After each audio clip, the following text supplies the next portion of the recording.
محيط مديرية أمن بورسعيد عقب جنازة الشهيدين اللي سقطوا بالأمس بأعيرة نارية في الاشتباكات اللي دارت عقب تنفيذ قرار نقل المتهمين في قضية النادي المصري خارج سجن بورسعيد. من جهة ثانية كشف مصدر أمني عن استشهاد مجند في اشتباكات أمس بين قوات الأمن والمتظاهرين وإصابة 2 من الطرفين، وبذلك بيرتفع أعداد الشهداء ل6 منذ اندلاع الاشتباكات بين الجانبين. للمزيد من التفاصيل مشاهدينا بينضم لنا على الهاتف زميلنا احمد الجمال. احمد، بعد الترحيب بيك عايز اعرف اذا كان جديد اخر التطورات فيما يتعلق بالاشتباكات. اتفضل. نعم ياسمين، يعني الجديد ان الاشتباكات ما زالت دائره وتزداد حدتها مع قرب يعني دخول الليل اكثر في محيط مديريه امن بورسعيد. يعني الاهالي والمثقفون والمحامون يناشدون يعني العقلاء في النظام بسرعه التدخل لانقاذ بورسعيد. يعني قال لنا يعني احد المحامين، نقيب المحامين في بورسعيد، طالب بحل حاسم الان وسريع. هو ايه اللي بيحصل دلوقتي احمد في محيط المديريه؟ هل ايضا رشق بالحجاره من جانب المحتجين وكذلك قنابل مسيله للدموع من جانب قوات الشرطه، ولا في اطلاق اعيره ناريه؟ نعم، اطلاق عيره ناريه. من جانب مين؟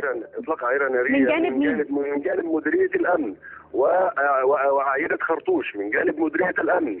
ويعني وكيل وزاره الصحه قال لنا ان من ضمن المصابين الامس واليوم 40 مصاب بالخرطوش و2 منهم بطلق ناري.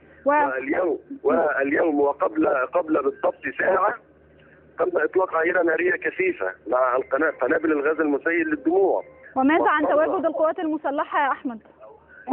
مضطر الى احتماء المتظاهرين باحد مدرعات القوات المسلحه التي دخلت الى محيط سجن بورسعيد وامامنا، وكنا نحن شهود عيان، وكنا نحن نحتمي بالمدرعه التابعه للقوات المسلحه شتى الاجزاء. ده بالامس ولا اليوم يا احمد؟ بالامس ولا اليوم منذ ساعه بالضبط كنا نحتمي وراء دبابه اللي هي المدرعه M112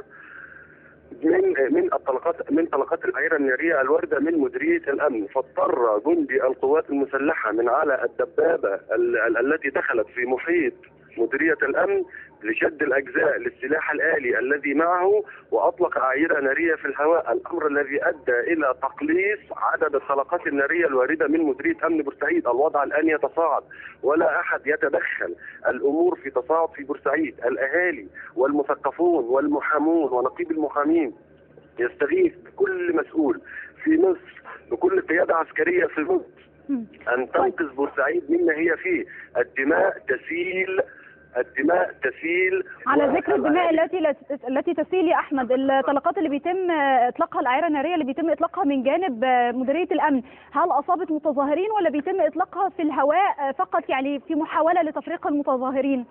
قال لنا وكيل وزاره الصحه ببورسعيد الدكتور حلمي العفني ان اليوم سقط احد الشباب المتظاهرين واصيب اخر وهو يصارع الموت حاليا، لان الاصابه خطيره ويصارع الموت الان في مستشفى الاميري والمستشفى العسكري. نعم احمد، طبعا هنتابع معاك التفاصيل، والوضع يعني بيزداد حده لحظه بعد لحظه داخل بورسعيد. بشكرك احمد الجمال من بورسعيد، شكرا جزيلا.